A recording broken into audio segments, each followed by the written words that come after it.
माँ कौन? माँ वही जो अपने बच्चे को धर्म से जोड़े। चाहती तो माता सुनीति ये भी यहाँ लड़ झगड़ के कह देती कि भैया मैं भी पत्नी हूं, आधा राज्य मेरा है। पर सुनीति माँ ने क्या कहा? कहा बेटा ध्रुव तेरी मासी ठीक कह रही, जा वन में भजन कर। कोई बिरला माँ होती है जो चाहती है मेरा बच्चा साधु बने। सब चाहते हैं भैया मेरा बच्चा पैसा कमाए, डॉक्टर बने, इंजीनियर बने। कोई बिरला माँ होती है जो चाहती है मेरा बच्चा संत बने, साधु बने। इतिहास पढ़े होंगी, पर मेरी दृष्टि में मुझे जहां तक स्मरण आता, 3 माताएं ऐसी हुई जिन्होंने अपने बच्चे को भजन के लिए जंगल भेजा। एक सुनीति, दूसरी रामायण, रामचरितमानस का वो पात्र जहां सारी दुनिया कह रही थी लक्ष्मण तू क्यों जा रहा है? अरे राम जी को तो वनवास दिया है कैकेयी ने कि तापस वेश विशेष उदासी 14 वर्ष राम वनवासी। ये तो बंधन में है इसलिए जा रहे हैं, और जानकी इसलिए जा रहे हैं क्योंकि जहां स्वामी वहां मैं। पर तू क्यों जाता है? तू मत जा, तू यहीं रह। सबने यही कहा, बस एक था जिसने कहा नहीं लक्ष्मण तू वन में जा। और वो कौन था? जोर से बोलो ना तो।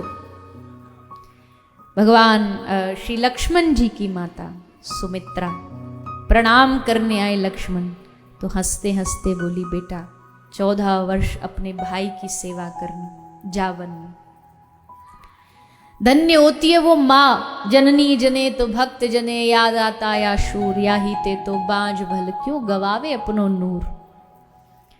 भक्त पैदा हो जाए गर्भ से, देश भक्त पैदा हो जाए, राष्ट्र भक्त। जब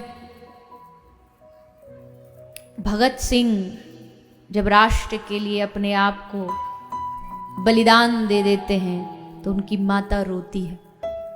पड़ोसियों ने आके कहा कि माता आप उसका बलिदान बेकार कर रही हो, आप रो रही हो, लोग क्या कहेंगे? भगत सिंह की मां रो रही है।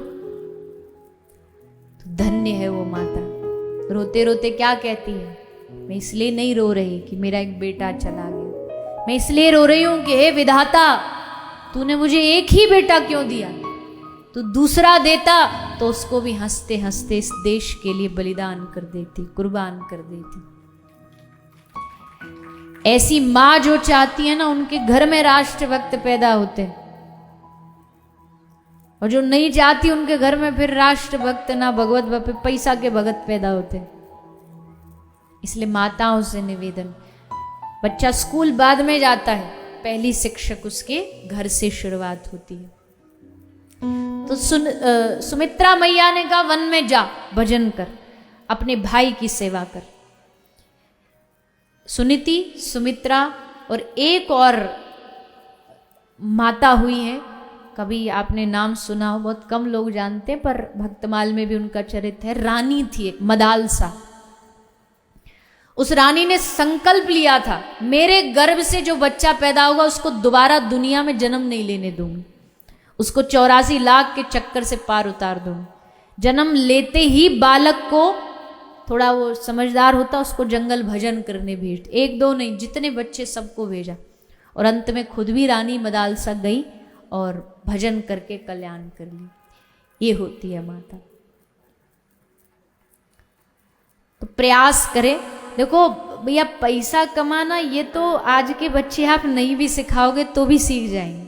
सबको पता ना बाप बड़ा ना भैया, सबसे बड़ा रुपया। ये तो उनको स्कूल जाते ही सिखाना शुरू हो जाता है। शिक्षा पद्धति में आज बस यही चीज तो सिखाई जा रही, भैया पैसा कमाओ, पैसा कमाओ। पर कैसे कमाओ वो घर की शुरुआत घर के माता पिता सिखाए, माँ सिखाए।